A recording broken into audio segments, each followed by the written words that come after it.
Hi, everybody. I'm John Dunn, and welcome to episode 3 of the Elation Hour. We are here today, as always, joined by Matthias Heinrichs. Hi, Matthias. Hey, John. Good morning. And today we're going to kind of keep on this tools and techniques track, and we're joined by Patrick Dierson. Hi, Patrick. Hey, everybody. How you doing? Thanks for having me. And Chris Lisle. Hi, Chris. Hello. If you guys don't know, Patrick and Chris are very well-known line designers and production designers across concerts and festivals and live events, and that's what we're going to be talking about today. For those who may not be as familiar with you guys, Patrick, why don't you start us off and give us a little background? My name is Patrick Dierson. I'm the lead production designer for a company called The Activity, which I own. I started in the business back in 1993 and slowly worked my way up through the ranks, primarily starting out first somewhat professional job was working for Group 1 Limited in New York, which is the United States sales distribution company at the time for clay packy lighting, and I was a product specialist for them, doing a lot of technical support and designer relations. In 1998, went freelance, became a freelance programmer, and continued my career from there, slowly moving into lighting design and then ultimately full production design. Fantastic. Chris, how about a little background on yourself? Yeah. Hey, Chris Lisle here. I am a Nashville, Tennessee native, and I own a company here in town called CLLD, Chris Lisle Lighting Design. And we basically have been in business. Well, I've been doing this for 29 years. So I started in 1991 after a failed attempt at college. And we do production design, and we also do a little bit of production management for some events. But we've varied our business model throughout the years, from touring to festivals to live events to just kind of whatever pays the bills, and just try to stay as busy as we can. Fantastic. So kind of to kick into this week's topic on festivals and large-scale outdoor events, for those who are not familiar, Patrick does Ultra and Made in America festivals. Chris Lisle is a KABOO and a lot of C3 events, as well as Nashville New Year's. So let's kind of kick off into, techniques a little bit, since I know that was something last week that people had asked a lot about. So what are some of the things you guys do in designing for, your festivals or live event that might differ from the concert side? Chris, you want to kick us off there? Sure. Yeah, no problem. That's a good question. And it's a question that for me personally has evolved throughout the past few years that I've been working on festivals. When I first started working on festivals, I really wanted to bring my touring-esque creative to the festival world. In other words, I wanted to do cool looking rigs. And I found that as I did that, a lot of LDs were having trouble throughout the day because I wasn't making clone-friendly rigs. And so I've had to kind of manage creativity and what I think looks cool versus what is practical for an LD to walk into. And so these days we do try to keep things unique in terms of a festival design. But at the end of the day, I try to design a festival rig that's clonable. That's one of the main things I'm looking for is clonable, is that an LD can walk in and they have a wash, a spot, a beam, a strobe, and maybe some kind of blinder fixture that they can clone their regular, from their regular show file. And then the other thing that we've had to be careful about is that so many of our headliners are bringing in some kind of package. Some of them are bringing in an entire rig. Some are bringing in, just something supplemental to what we are doing. So I've had to be very careful with how we layer our trusses throughout, the rig and over the stage, so that we can have room to accommodate headliners. And so I guess over the years, it's changed more from about what I think looks cool, and what my vision is, but more toward what is going to be good for the end user coming in. And, we try to do things to be creative with straight trusses. There's only so much you can do with straight trusses. And it comes down to groupings of lights, and is something overhung? Is it underhung? How many beam fixtures do you have in a row? And those kind of things that maybe give it some kind of difference. But again, it's about being practical at this point. So Patrick, on this concept of clonability and obviously making it then easy to integrate with other people, what's your take on that side of the equation? on like a scale versus, specification? It's critical. And one of the things we see, first, I reiterate just pretty much everything that Chris said there, because these are the challenges that you go through on the festival side. You're serving many masters on a festival that you're not necessarily doing when you're on a concert tour, just designing for the one act. When we're talking about multi-day festivals, we could be talking about needing to serve up to 40, 50 artists coming in and artist technical teams. So you have several responsibilities to the various masters that you need to serve. The first being your main client and your producer. And you're approaching the design from the standpoint of what we all want to do and why we all got into this business. We wanted to be creative. So you're coming up with something visually interesting. Now, as you work through that process, you do have to take into account the fact that cloning a rig has become the currency of the realm, so to speak, for a lot of these artists coming in. So it always helps to have been on the artist's side coming into these types of situations, because you're very attuned to what they're going to have to go through. And you need to take care of the technical teams coming in and keep them in mind as you start designing this type of thing. So you're looking for clonability. You're looking for the ability to design something that is still unique. Like Chris said, a lot of straight trusses, but then creating layering and something that is quickly clonable, something that is, even more importantly, quick to make lots of positions with, because a lot of these guest artists are going to need to be able to make those positions very quickly. And often for them, time is of the essence. You're dealing with lots of artists. Usually guest artists are coming in on overnight changeovers, particularly in the summer months when you're doing this type of thing. Your daylight is fleeting, and you should say your darkness is fleeting. And so you're cramming in as many artists into the overnight time, programming time as possible. And you're not able to give them the time that you necessarily would like to give them. You have to be, in many cases, heavy-handed about how you divide the time up to keep things appropriate and fair. And you also have to deal with the fact that some of these artists are coming in hot. Some of them will be showing up on show day in the middle of the afternoon. And you're going to have to do everything in your power to help them be able to clone that rig, both in previs and daylight. In some cases, we're able to have our festival programmer take their show file prior and actually utilize perhaps some overnight time that they would have gotten to create a bunch of positions or clone some things in for them, and do everything in our power to help that team get up to speed and have the best show possible. And as a designer in this genre, you're no longer a one-man show in terms of the creative. You are being charged with helping other creatives achieve their goal, and it becomes much more of a team effort and much more of a collective.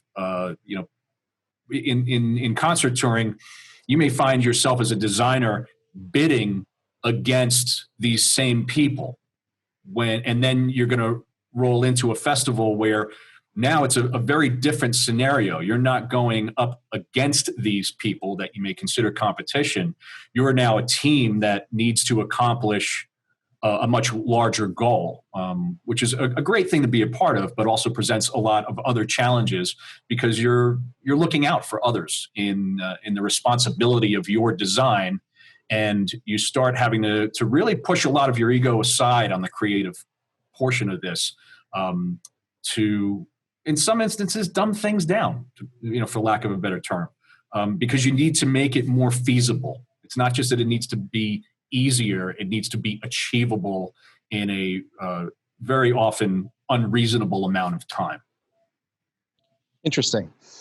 So Chris talks about cloning and the ease of not being as creative. You also the same. So how do you balance, obviously, as you said, Patrick, you have a producer that's first and foremost your client, and then of course you're serving many masters and all these additional designers, and Chris is really designing towards being cloning friendly. So how do you balance creating an art or a brand for what festival or live event you're doing, and then allow, say, that headliner to still have the artistic freedom to create their own look within that environment? How does that work? You go through a lot of iterations and stages through the design process, and very often I should say that the prime directive when we started design is to serve those masters, and what we're trying to create is a branded experience. I liken this, so we talk about the Made in America Festival in particular, and I've done that for about 7 years now. And the first year I was asked to come in and take over for what had pretty much been a series of incumbents. They hadn't really had I think they had some people that were working on the design of the festival over the course of the years, but it had changed up a bit and since its inception. And when we started looking at the research of what the festival stages looked like prior, when we put the imagery together, you couldn't tell that, it really could have been any festival. There was nothing that branded the look of any of these stages in regards to their backgrounds, say close-up shots that are primarily the branding that end up on social media more so than a lot of the wide shots of these stages. And we started changing our approach to this because we realized that there was a responsibility to our producers and corporate sponsors of these events, basically the people that put the money up, to leave them with something after this moment of time had passed. And that is basically what lives on in imagery on social media. So we started looking at it from a brand approach and how we could achieve that. And in the case of Made in America, the first few years, we had come up with the concept of having to put a video wall in, which is pretty much a standard thing, whether you're doing something strictly creative with video panels, or you're just slapping a 16:9 screen up there in lieu of a band's backdrop so that we can create a digital backdrop. And as we approached this, we knew we needed this large wall to be a part of this gratuitous design.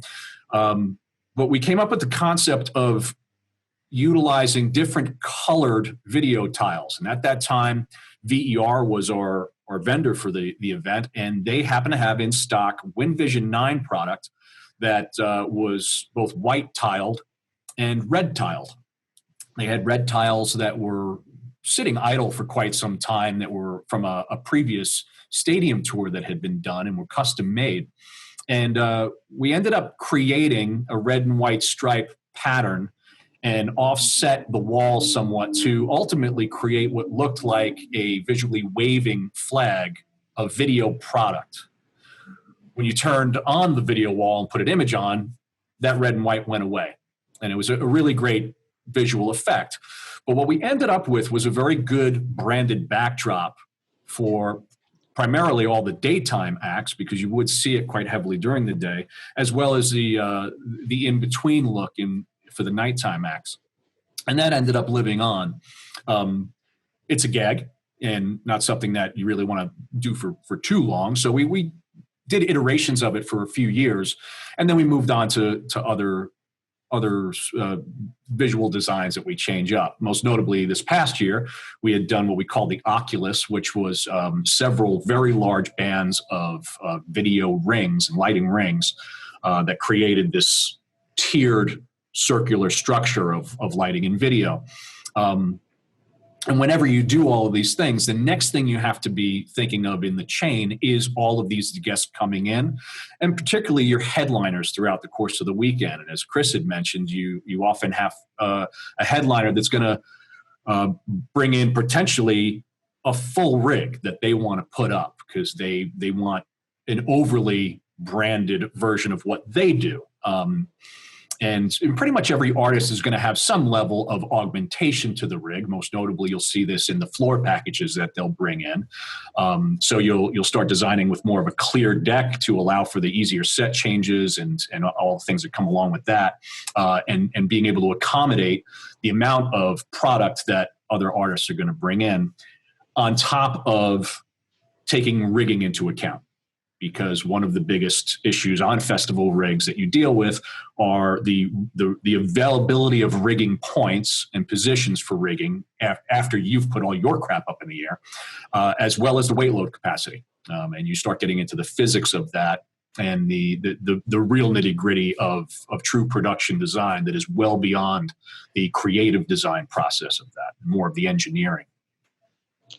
Interesting. So you touch on a nice point. I mean, basically, Chris, I'll throw this to you, but you guys were probably brought on as lighting designers, but then you're really production designers with this overall engineering look and feel and managing the ins and outs along with your stage managers and those sorts of things.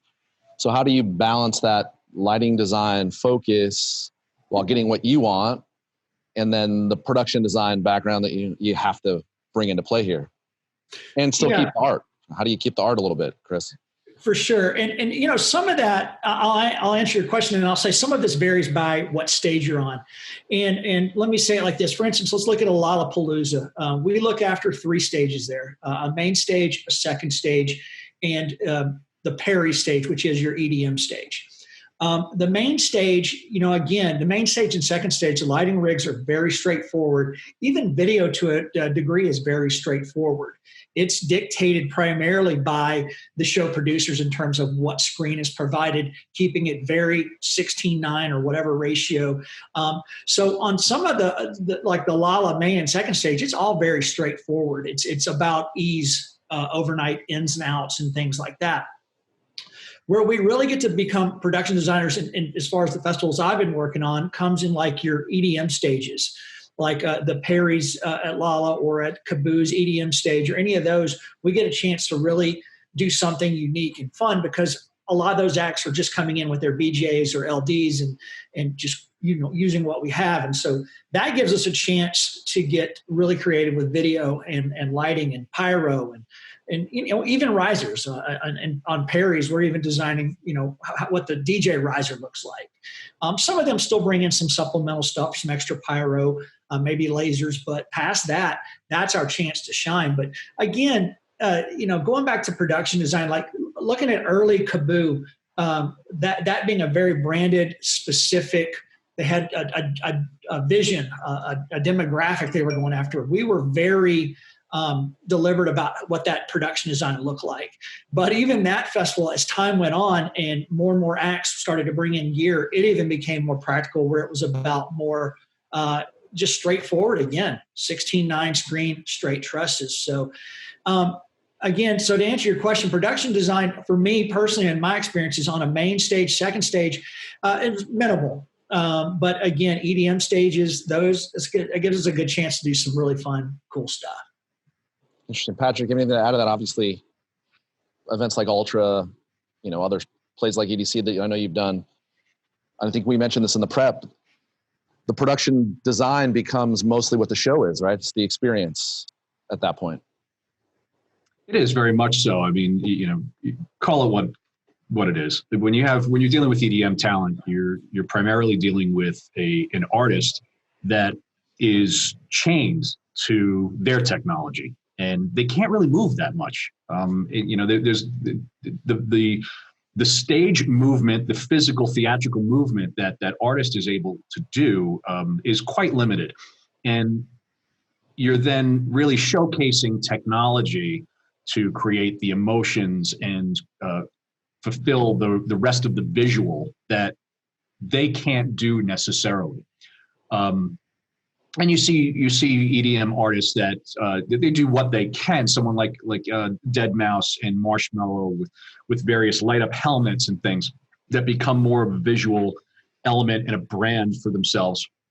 And the rest of that stage, and you'll notice on an EDM stage compared to more of a rock stage festival, the production goes farther out. and there's a lot more budget put into the elements, the visual elements that go left and right of everything else. It's not as centrally contained in terms of the visual look.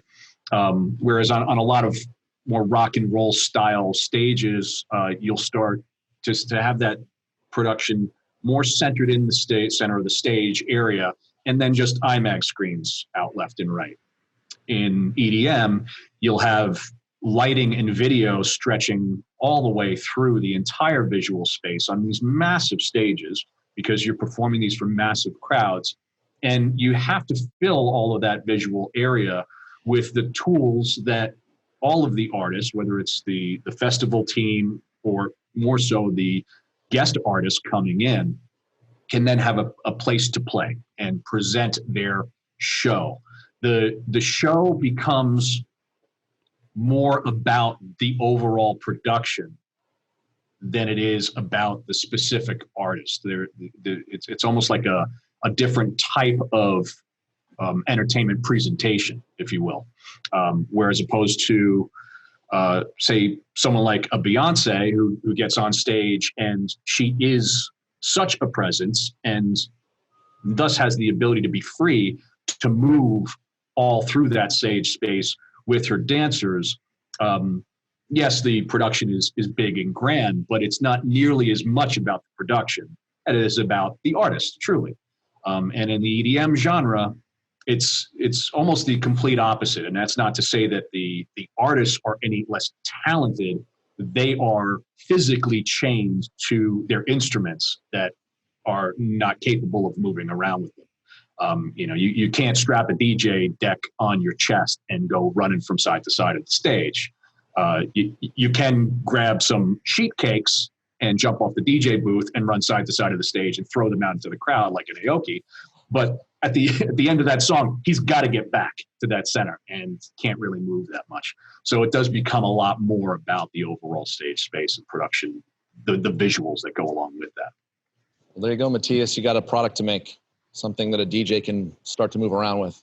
Oh, I was thinking about the sheet cake. Okay. So I'm going to throw a little curveball, which we didn't talk in the prep, but I feel it fits into the technique a little bit. Sight lighting.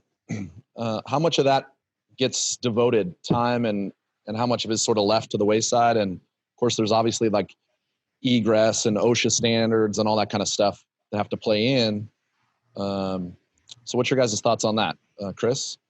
Yeah, no, that's a great point, because the beauty of festivals is it's not just about one stage or two stages. It's about an environment, and that overarching branding of what does that site look like, and it comes down to particular elements. Let's start at a stage. There's definitely some. Let's put them under the site category. Some things at a stage that are around a stage that we're going to be lighting, and that is your sign language interpreters. That's something we always take into account. Banners, header banners, side banners, audio scrims, anything with sponsor or stage logos, we're going to be lighting those. And then again, egress points. If there's stairs getting to, like at Grant Park, where we do Lala, the main stage has stairs. Those get lit. And then from there, it kind of comes down to producer stomach tolerance budget-wise. We have some sites, like, again, if you're at a park like Grant Park, there's a lot of trees in that park. So it becomes what is important to capture that's going to make the most sense to spend budget money on. What lights aren't going to get stolen or kicked or thrown up on. Little details like that. But so that's one aspect. And then the others, we look at like a Kaboo, where we were at a that's a horse racing track, or had been at a horse racing track, or a fairgrounds rather. And we were lighting streets instead of relying on street lights, that hideous orangish glow that they put off. We brought in towers and LED wash fixtures, and we're able to create, make the streets this colorful, fun part of the whole event. And also at that, artwork falls under site lighting. Artwork was a very big part of the Kaboo, or is a very big part of the Kaboo brand, and getting that lit. And then again, beyond that, I still bring in, Air Stars or something comparable to that, just to have in my back pocket for locker areas, restroom areas, anything that would be a safety concern. But again, producers are conscious about wanting the whole environment to have a vibe, and every festival we work on has some budget allotment for grabbing those trees, signage, artwork, activations, things like that. Do you find yourself involving the audience bowl into this nowadays? So you may rig fixtures on the delay towers, put gobos and patterns out. Do you see more trend that the audience becomes part of the whole environment? I have indeed noticed that. Audio delay towers can be challenging, and obviously when you're dealing with something out there, we're always looking at IP rated, which I know we're gonna IP65 rated, which I know we're going to touch on. But yeah, and that's a great point. In fact, last year at Lala, 21 Pilots was one of our headliners, and they did something I hadn't seen done yet, at least in my tenure at Lala. And they came through overnight, and we basically added probably 200 fixtures across the field to light that entire main stage area front to back with both a blinder and a strobe. And I think we had an LED wash as well, so several fixtures. But man, it looked incredible. It's time consuming to send riggers up towers and again to troubleshoot and get your networking right with wireless DMX. But if you've got the budget and the time and the labor, it's a very cool thing for sure. Patrick, you have anything to add on the site lighting and like any way to try to make things less interactive in between stages, but still engaging? So thankfully the activity of my company is pretty diversified in the types of productions that we do. We don't just work in the live music and concert realm. We have a very large presence in the corporate industrial market and corporate experiential designs. A lot of the design things that we do in these other genres within the entertainment industry often spill into the festival world and vice versa. So we're able to come up with solutions for different things from different things. And one of the big things that we often take into account as we're creating the designs for a festival is the audience experience as from where they're standing. And so to Matthias's point, lighting the crowd, everything in the bowl area.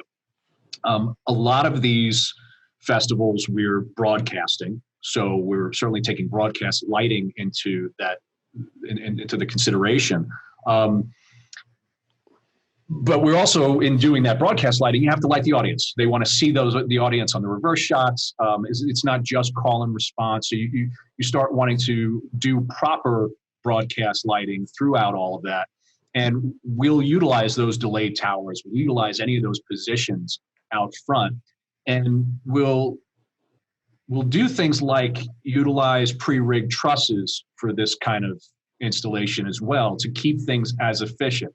To Chris's point, where it starts getting expensive to doing extra labor calls for riggers and setting them up and dealing with these things, you start becoming very smart about how you're going to lay that out, how it can go up quickly and efficiently, and get you the most coverage that you're looking for.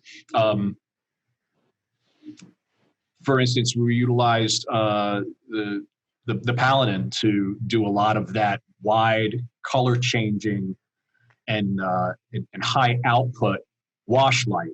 We don't necessarily need it to move. We just need to focus it, lock it in. But we do want the ability to create color and motion through intensity and chasing, and bring the stage experience out into the audience and as far back into the site as we can to keep the energy going and to keep the crowd as immersed in that live experience as possible, really making them feel a part of the show even more. And then as you talk about the other utilitarian site lighting as it goes down, sometimes you get the opportunity where you can continue to tie things into the overall rig, but usually at some point you start fighting distance and it becomes a point of diminishing returns where you don't really need that stuff matching color, chasing to the beat, doing the same things as the stuff that's a little closer to the stage. And it does become a little more utilitarian than not. All right. On a utilitarian question, someone had asked, and Chris mentioned, lights getting stolen, spilled on, thrown up on. Any secrets or tricks that you guys use to make sure stuff doesn't disappear? Height. Get it up out of urination range. I'm sorry to say, we have a very pointed issue with this at the Made in America Festival. We have for many years. One of the things that was a holdover from the incumbent designs that we had inherited was a very long fence line at one of the subsequent stages, where they had done for many years main light soft lead curtain, so that they could have this visual information going down the length of this fence line. And they learned the hard way for several years that covering the entire fence, top to bottom, only left it accessible for male attendees who had a lot more beer than most to walk over and relieve themselves on that fence line.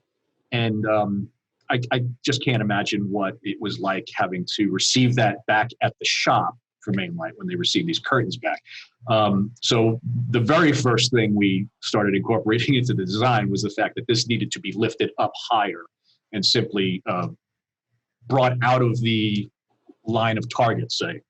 And we also took the stance that, quite frankly, if you could see the full length of a fence at a festival, you probably had a ticket sales problem. So losing that visual information really shouldn't have been an issue to begin with.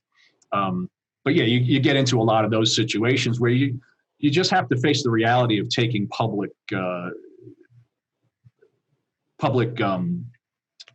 demeanor and or lack thereof into account. There's no accounting for taste, right? So kind of actually that's a good transition into the technology side of things. You know, as we've talked about, Chris mentioned like adding a bunch of things for 21 Pilots for Lala and getting your networking right, all those sorts of things. IP rated fixtures on delay towers, obviously learning to do digital signage and messaging.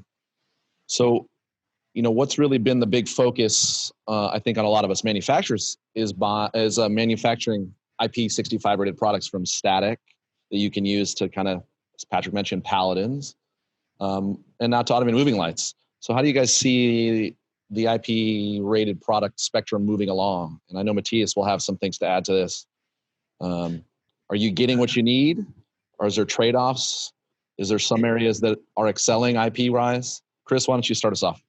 I think, first off, kudos to the manufacturers as a whole, because I think y'all have done a fantastic job over the past 3 to 5 years with really taking this up a level. I think we're seeing some great fixtures come out now. And I know, like Patrick mentioned, the Paladin is a go-to workhorse of mine for almost every show. It has become very important. It's not only most of these festivals are happening during the bad weather time of year, spring through fall.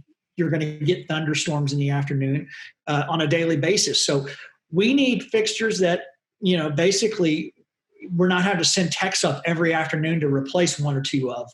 And we're finally getting to that point. We've got some great lights. Like the Proteus Maximus, like that's a great light. We had a bunch spec'd for NFL draft, didn't get to use them this year. We'll make it up. We've got a bunch spec'd for a couple other festivals that may or may not hopefully happen this year.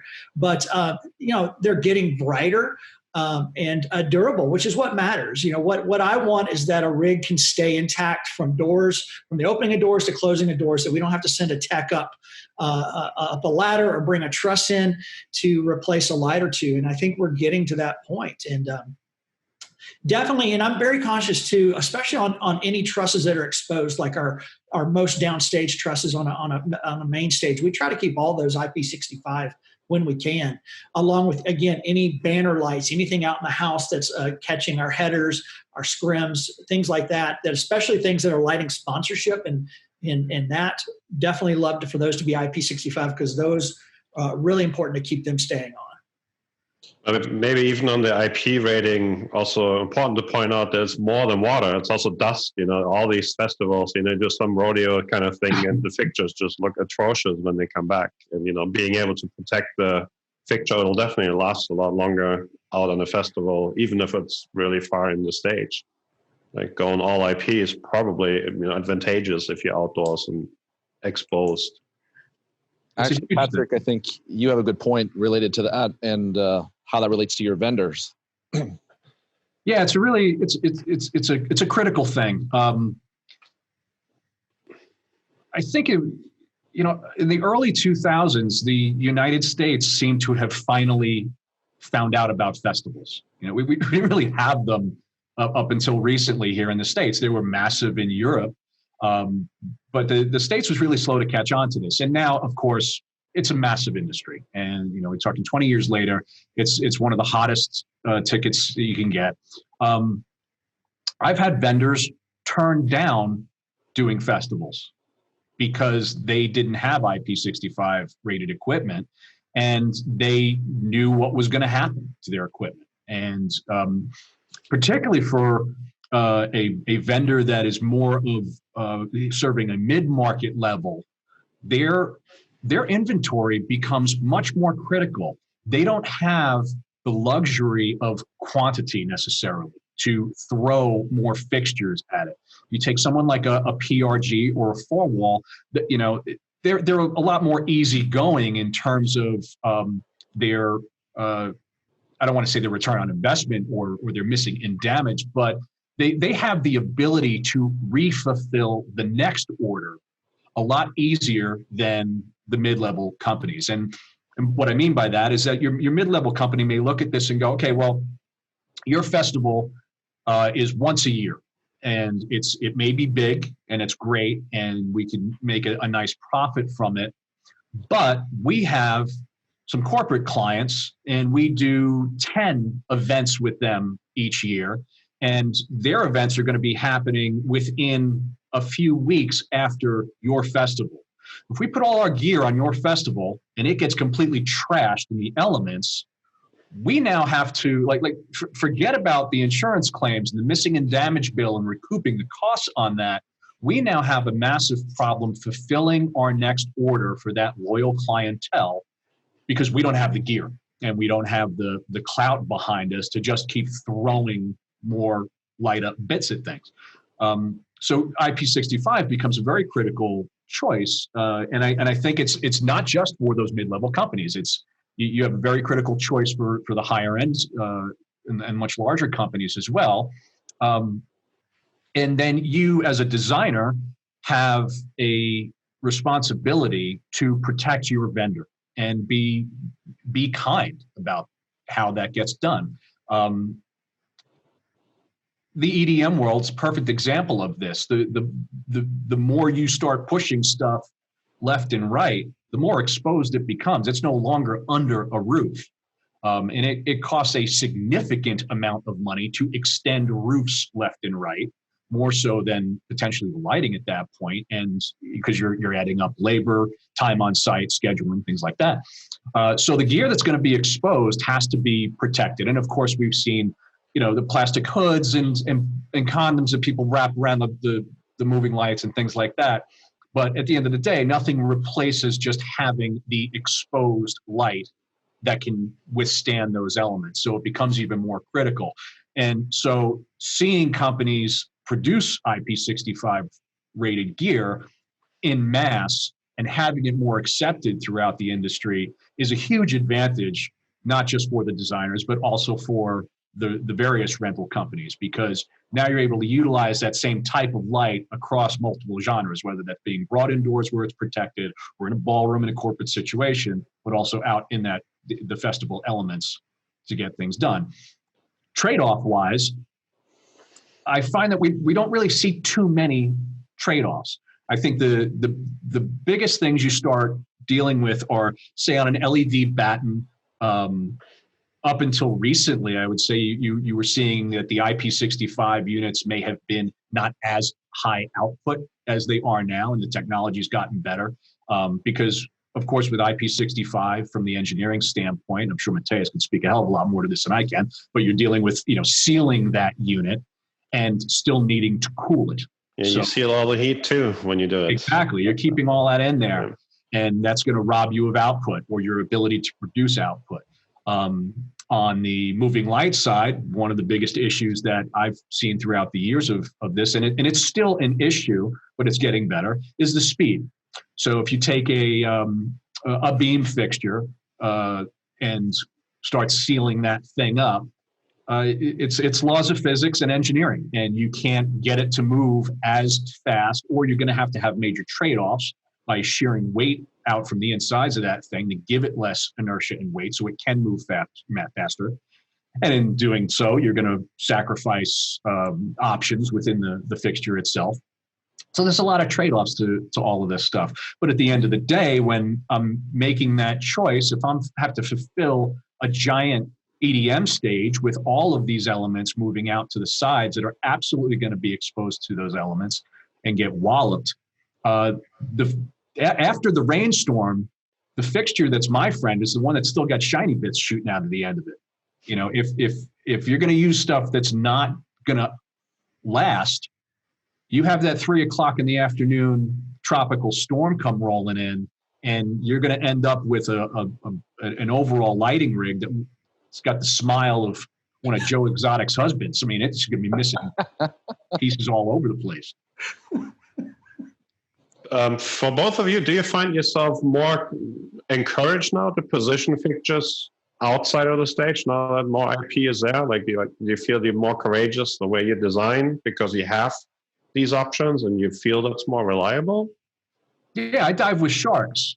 When I put on a chainmail suit to do so, I feel a lot more comforted jumping into, that ocean. The same thing goes for IP65 units. Yeah, I can feel a hell of a lot more comfortable being able to bring that production out and put the name behind maintaining that for the artistic look of the show throughout the course of a weekend, much more so than I could before. And you ended up really holding back on not putting those moving fixtures out there. Because you could conceivably take an LED batten that wasn't IP65 before and wrap the damn thing in saran wrap so tight that you had a decent chance of it lasting through, but you're certainly not going to wrap a mover out there like that. So it really does bring the creative ability to go much farther than you would in a much more risky environment. Chris, how do you feel about that? No, I completely agree. And look, it's like an insurance policy for people like Patrick and myself when our producers and our clients are coming at us wondering why a rig's not working, why a set piece isn't lit or a banner's not lit. I mean, this is just added security for our jobs. And it's definitely an awesome thing that they've become so reliable. Somebody asked too about our rental costs higher when using IP rated fixtures. And I'll just touch on that really quick. It's kind of a relevant question to what your vendor has. And Patrick talked about this too, but as a new fixture comes out, we may pay a higher rental cost for a while, but then as it gets more and more out there, that cost goes down. So if you're speccing a brand new fixture to go out on a festival and you're the first one to use it, you may pay a higher rental cost for year one, but if you use that same light year 2, 3, 4, that rental cost tends to go down. And so it just kind of varies by the vendor and by the situation. Interesting. Yeah, I was going to kind of go into that as a trade-off. Is cost really a trade-off? But I don't think we're seeing that as much, right? So. No, it's becoming a lot more cost-effective, obviously, because it's becoming more available. And the gear's able to be utilized across the genres. And I mean, that's basic finance. At the activity, we kind of have a general ethos for anybody working with us where we say, if you came here to design art, you really came to the wrong place. We design for commerce. And, and a lot of people don't want to hear that because they got in this industry to be creative.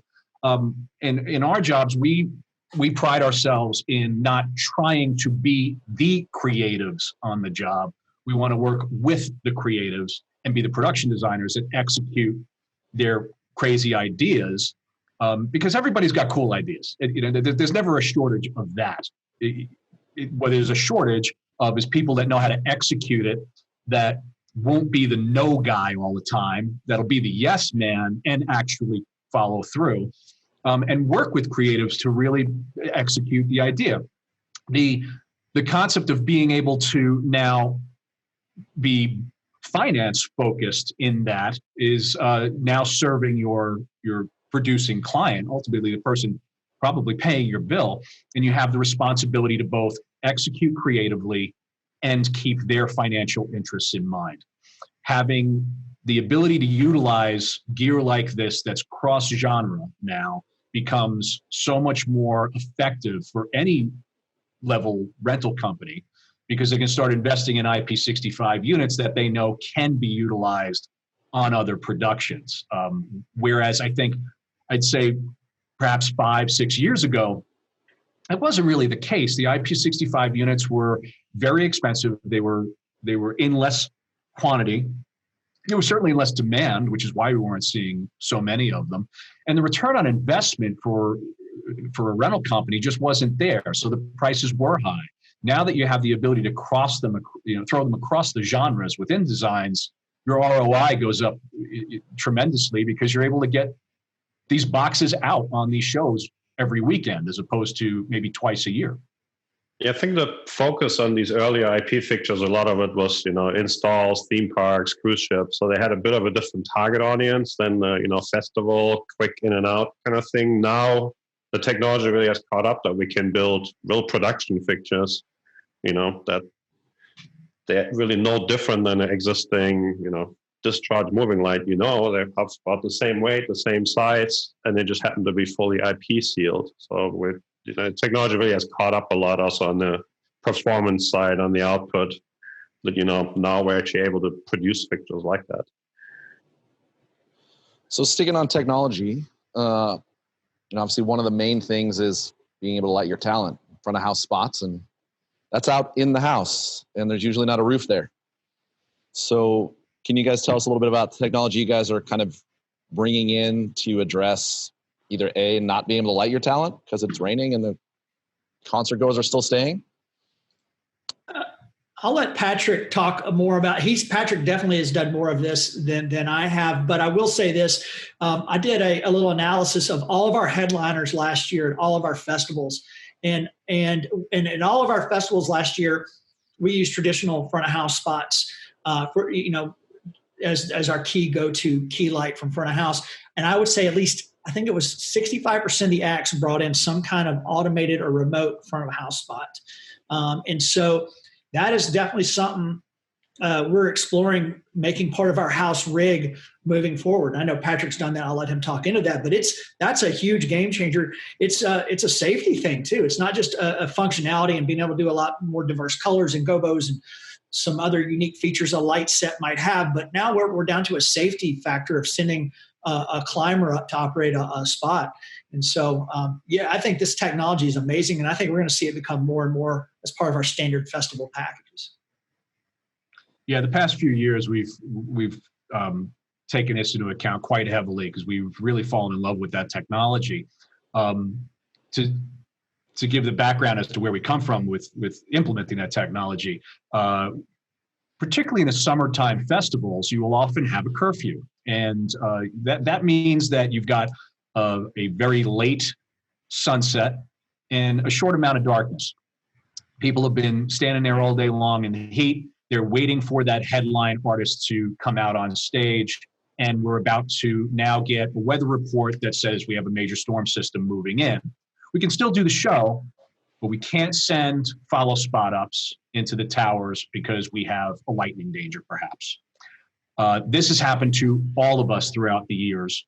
It's happened to me when I'm on the touring side, and it's a real fucking drag when you have gotten to the point of being the headliner. You've gone through all of this work. You may have put the festival through hell, bringing your own lighting rig in, all of this stuff. You've got a huge show ready to go, and your talent's got no key light on it. Or worse still, you've got beautiful talent, usually in the female genres, and the only light you can get on them is this super steep front of downstage edge truss, and they look ghastly, and it's like that's just not how you want to leave the show and present it. So because it looks awful on camera and everything else that goes with it. So we started looking at the concept of going to a remote system for a number of reasons, not the least of which is just a general safety for any follow spot operator, which is why these things originally came about. But one of the things we particularly like is using the, I believe it's Rich Roby's RoboSpot system. And that particular system, we're able to utilize other fixture choices with. We don't just have to use the Roby RoboSpot for that. And whereas we like the RoboSpot, it's not always the perfect choice for us. We've utilized both the Claypaky Scenius and the Artiste Picasso quite heavily as our key lighting and follow spot lighting for the remotes. And we'll go to great lengths building those out on delay towers or designated spot towers to protect them from the elements when, obviously we're dealing with units that are not necessarily IP65 rated, but we can protect them enough to make sure that they're going to ensure being able to keep running properly. And we are guaranteeing now that our headline talent is going to be lit properly. And that's invaluable at the end of the day, because quite frankly, if you're doing the lighting design, there better be light on that stage, and be having to deal with the old school style inhibiting that is a real problem. Yeah, absolutely. I think it's as we got through the prep for this, I wasn't aware that you could use alternate manufacturers' fixtures with the Roby product as well. And of course, there's a few other ones out there. Matthias, do you have any questions related to that automated side? Yeah, actually on the follow spot side, and there's like two different systems out there. One's like sort of hand on a tripod, it works like a regular follow spot. The other ones are like more mouse based. You have some sort of PC control.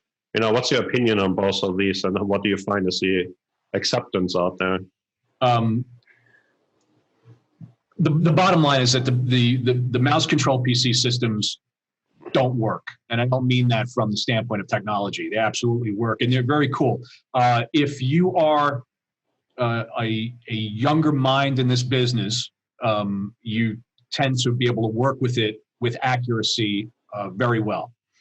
The average union stagehand that has spent their entire life operating an actual follow spot is going to be much easier to adapt to the RoboSpot or ground control style systems, because they're dealing with a physical tripod and they have the ability to have the same controls that they're used to, albeit it's not this giant unwielding super trooper, and it's a lot easier to work, and it's a little more like a camera, but they take to that a lot easier, and they perform a lot better with it. It doesn't require as much practice. There is the obvious nature of needing calibration and setup time, and usually a dedicated technician to deal with that, because it is such a critical element of the show. You want to have a guy devoted to doing that. So there are some costs involved in that, but you're also able to recoup a few of those costs sometimes, perhaps in not having necessarily as long a labor call as you might need to have advanced time for climbers to get jocked up and start climbing. They can just roll into a ground position near front of house or backstage or wherever you're setting this up, which is another beautiful thing about the systems.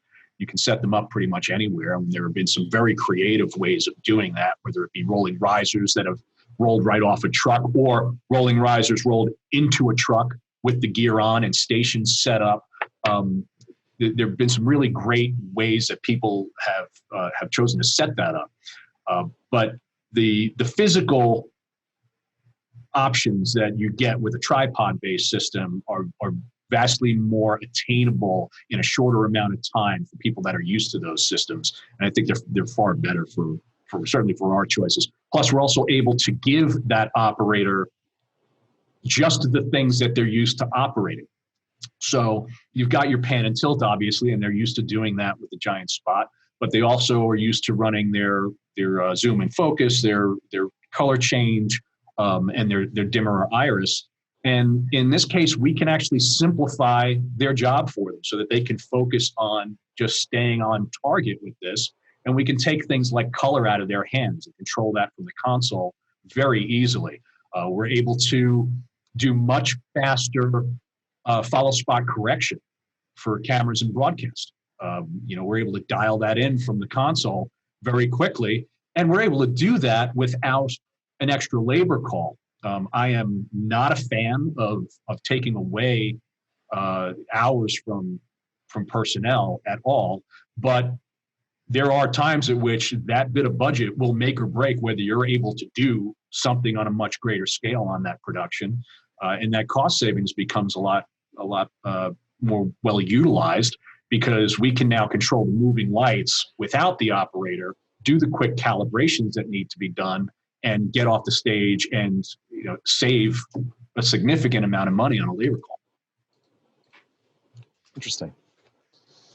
Chris, in your research, anything different than that? Are you looking into both, or are you really going to stick, like Patrick said, into this, not changing the format too much and keeping the guys on call with what they're used to? No, I agree with Patrick. I think having any kind of opportunity we have to have traditional controls for our operators, I think for front of house spots is an added benefit for sure. I have used the mouse-based systems on tour scenarios, especially when we use them for backlights that we're following. I was happy with that most of the time, but not sure that I would want to put that for front of house main key light quite yet. But again, I think it's awesome technology. I think it's going to be a huge thing that it's going to become the norm for front of house in years to come.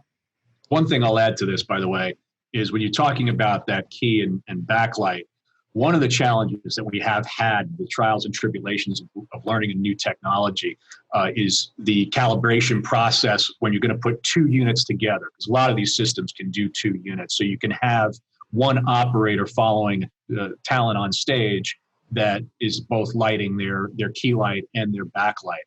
And what we've really come down to the conclusion is that it is absolutely not worth cutting that the rear spot position out of your show. You're going to want to have that guy as a separate operator, because the one thing we see go out of calibration a lot easier than anything else are those two fixtures together, and they're tracking and moving around. And we do find that it's much better to stick with the tradition of having your trust spot op doing that backlight. Interesting. Matthias, any other additional questions for these fine gentlemen? Yeah, one question I designed a lot of, have for many years, is DMX protocols and layouts for fixtures, and it's always a debate. How many channels do you use? Which mode do you provide? And there's probably 100 questions I can ask and get 100 different opinions from people. But what's your go-to way? Since this is a tools and technique. If I set up a stage, do I go for the largest mode? Do I go for the smallest one? How do you approach this? I can. That is a brutal question, because, for instance, on a Lollapalooza, we try to keep our modes, again, simple and clonable, thinking that everybody can clone one instance of a flare or some kind of multi-instance strobe. But then we'll have the headliner come in that wants them in full blown out mode, and then we're trying to have to think about repatching a whole rig. So I personally, on a festival, I like lean and mean for our festival rig, simple. And that's what I tend to go to until I can't or I don't have an option. Yeah, it's always a debate, and everybody's got an opinion about it. The fact of the matter is that when you are doing a festival, and I think that this probably applies more to the larger LED wash fixtures, where you've like a BI or a Chauvet Maverick. Lots of pixels in there, and you've always got a whiz kid that wants to pixel map the whole goddamn thing and do something really cool. That's great. You don't have that luxury of time on a festival. If it's an outdoor one-off that you're doing, sure. If you're one of just a handful of acts, perhaps you will have the time to do that. But you're not going to necessarily have that time. So lean and mean does become the currency of the realm for a lot of the programmers and the clonability of this stuff. And you ride the fine line of making the appropriate judgments.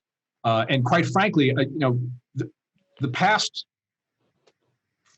5-6 years, I have stepped out of the programmer role quite heavily. It's very rare that I'm the one driving the console these days.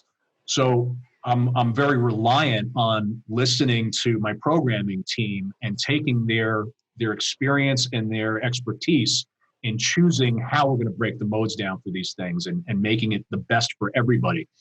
For the manufacturing end, what I find, and I think the Chauvet Maverick is a perfect example of this. It's a fixture I've been using quite heavily the last few years, and I've been really pleased with it, despite the fact that it's not IP65. What we do find is that it serves something really well, and a lot of other fixtures have this. We don't debate them. Just using this as an example, but it has a mode that gives you everything you need to access, plus a macro channel, and that macro channel does a ton of internally pixel mapped tricks. So whereas you're not able to customize the pixel mapping of that in that particular mode, you're able to access the look of that and the emotion and feel of what those pixels can do and cue it very quickly. And of course, yes, it has bigger modes and you can pixel map the living shit out of it if you want. That's all great if you have the time to do that. But that gives us the best of both options particularly on festivals where you're pressed for time, and it's an extra gag, an extra tool that you can give to the technical teams visiting to have just one more level of making the show unique. That they can build those into their cues, and they won't necessarily clone properly because these macros are obviously widely different across fixture to fixture, but the ability to clone the rest of the rig very quickly. And if Chris and I have done our homework and done our jobs properly, we've achieved that for them. We've saved them a ton of time. Now they've got some free time to finesse instead of just jamming all of this stuff in at the last minute. And that finesse time can be put toward going through these macro channels and really sweetening up things on a cue to cue level before they have to get out of there and get the next team in. Great. Well, thank you guys very much. Unfortunately, we're out of time. Patrick, thanks for joining us. Thank you very much for having me. Appreciate it, guys. Chris, thank you for joining us. Oh, thanks for having me. This is good. Matthias, as always, a pleasure, sir. Yes, thanks both of you guys. It was great. One last thing for everybody listening. I just want to say, I know we're going through a very difficult time right now. These are really crazy freaking times. We don't know the answers of what's coming. We don't know how long it's going to be until we're all back to normal and back to working, but it's going to be okay. It's going to suck for a minute, but it's going to be okay. Anybody out there that's struggling, that's worried about how this is going to play out, it's going to be tough for a minute, but you've got a huge community of people here. We're all in it together. Everything's going to be fine in the end. It's just going to take a minute before we get there. Hear, hear. Well, thanks for tuning in. Tune in next week for episode 4, where we'll go back to our behind the products, and we'll kind of touch base with our service manager, and we can answer one of the questions that was asked here about serviceability of IP products, as well as and some insight into our atmospherics with Anthony Velasquez on the magmatic products. Thanks, everybody. And as Patrick said, everything's going to be okay.